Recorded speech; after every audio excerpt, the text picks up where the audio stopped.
Assalamualaikum warahmatullahi wabarakatuh. Ahlan wa sahlan wa marhaban bikum ila qanat Al-Fakir Studio wa ma'akum Ustaz Faizal bin Maliki. Baiklah, pada kali ini kita bertemu lagi bersama dengan saya Ustaz Faizal bin Maliki. Dan pada kali ini posting kali ini agak berbeza daripada posting yang lain, kerana pada kali ini kita akan membicarakan mengenai tentang topik pendidikan Islam di bawah tajuk ibadah, iaitu Jumaat penuh barakah. Okey, baiklah murid-murid sekalian, kita pergi kepada poin yang pertama, iaitu set induksi. Jadi kita pergi kepada topik kita, iaitu Jumaat penuh barakah ataupun berkat. Jadi bila kita cerita tentang hari Jumaat, cuba kita lihat kepada sabda Rasulullah sallallahu alaihi wasallam. Antara solat 5 waktu hari Jumaat dengan Jumaat berikutnya hingga Ramadan dan Ramadan selanjutnya, terdapat waktu pengampunan dosa yang diberikan oleh Allah SWT. Kelebihan hari Jumaat yang lain adalah ia boleh menutup dosa-dosa atau kejahatan selama 1 minggu.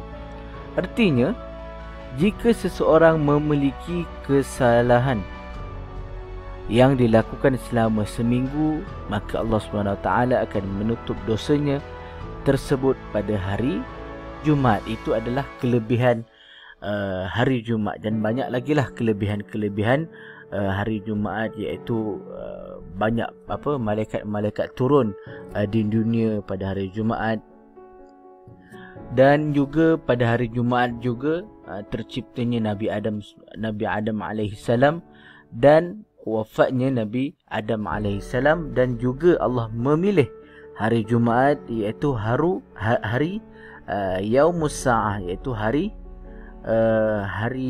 kiamat, Yaumus Sa'ah ataupun hari kiamat. Kemudian kita pergi kepada poin yang kedua, iaitu pengertian. Apa itu pengertian solat Jumaat? Solat 2 rakaat yang dilakukan secara berjemaah, wajib berjemaah pada hari Jumaat, dalam waktu zuhur, dengan didahului dengan 2 khutbah. Kena dahului dengan 2 khutbah. Dan seterusnya pergi kepada poin yang ketiga, iaitu dalil. Okey, kita baca sikit. Auzubillahi minasyaitonirrajim. يا أيها الذين آمنوا إذا نودي للصلاة من يوم الجمعة فاسعوا إلى ذكر الله وذروا البيع ذلكم خير لكم إن كنتم تعلمون. Wahai orang-orang yang beriman, apabila diseru untuk melaksanakan solat pada hari Jumaat, maka segeralah kamu mengingati Allah dan tinggalkanlah jual beli. Yang demikian itu lebih baik bagimu jika kamu mengetahui. Ini menunjukkan bahawa melakukan ataupun melaksanakan ataupun pergi ke masjid pada hari Jumaat untuk menunaikan solat Jumaat adalah wajib, iaitu fardu ain bagi lelaki yang cukup syarat. Okey, maksudnya di sini, kalau siapa yang tak pergi jatuh kepada berdosa. Maka kita tengok syarat-syarat sah solat Jumaat. Syarat-syarat sah. Yang pertama, dilakukan di dalam binaan yang khusus seperti masjid. Yang kedua, bilangan jemaah cukup 40, iaitu minimum 40, termasuk sekali dengan imam. Okey, makmum 39, imam tambah seorang jadi 40. Itu minimum. Maksimum tak kisahlah.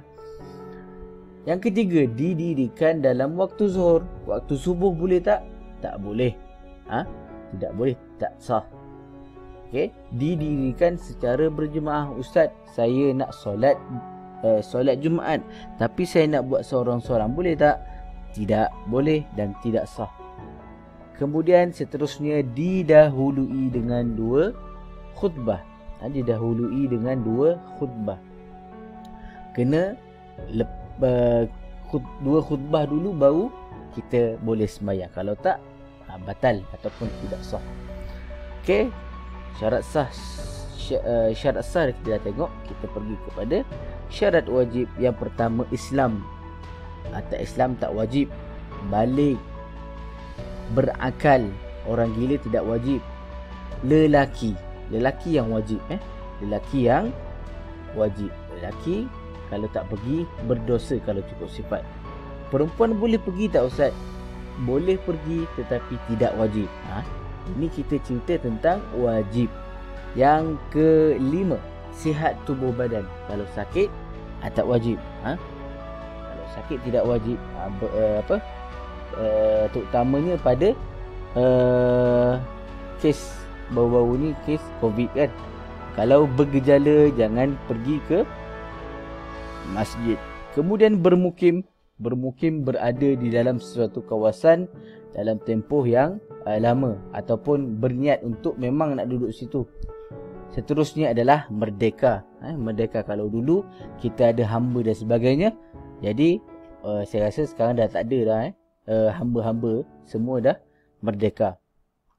Kemudian kita pergi kepada perkara-perkara yang dilarang buat ketika khutbah, ketika khatib sedang membaca khutbah. Yang pertama adalah tidur.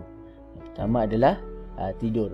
Ini memang banyak yang dilakukan oleh makmum-makmum, kadang-kadang terlelap dan sebagainya. Ia tidaklah menjadi suatu kesalahan, tapi mendengar isi khutbah itu mendapat pahala. Kalau kita tidur tak dapat pahala. Okey, kemudian bermain dan bergurau. Bermain dan bergurau, kadang-kadang kita nampak kanak-kanak yang datang ke masjid berlari sana berlari sini, dan itu boleh mengganggu kepada makmum-makmum lain. Seterusnya, bermain telefon. Bermain telefon ini juga boleh mengurangkan ataupun tak dapat pahala solat Jumaat. Kemudian bercakap. Ada ulama menyamakan bercakap dengan bermain telefon ini sama dia punya kesalahan dia. Jadi dia tidak dapat pahala, tak dapat pahala solat Jumaat. Seterusnya, apakah amalan-amalan sunat Jumaat? Kita tengok amalan solat sebelum pergi solat Jumaat. Kat sini dibagi sebelum pergi Jumaat. Sebenarnya ada banyak. Sebenarnya ada sebelum pergi, semasa solat Jumaat dan selepas solat Jumaat. Sepatutnya ada banyak lagi. Jadi kat sini sebelum pergi Jumaat kita disunatkan untuk memotong kuku, bulu dan sebagainya. Potong rambut, potong kita punya janggut, kita punya misai. Kemudian mandi sunat Jumaat. Ini ramai yang kadang-kadang tak buat ataupun terlepas pandang. Mandi solat Jumaat mudah saja. Sebelum pergi ke masjid, mandi dalam pukul 12 suku, 12.30. Mandi saja aku solat, saja aku mandi sunat Jumaat kerana Allah Ta'ala. Mandi saja. Okey, dapat pahala. Kemudian pakai pakaian yang terbaik. Seterusnya, memakai wangi-wangian. Ini sunat. Wangi minyak atar dan sebagainya. Bersegera ke masjid.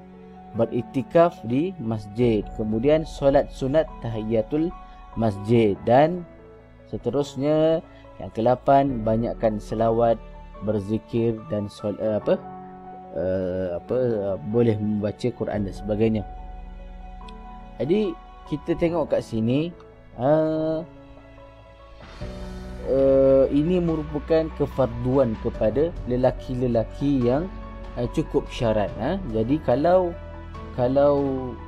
kita sebagai lelaki tak dapat hadir ke masjid, itu bukan dipanggil lelaki.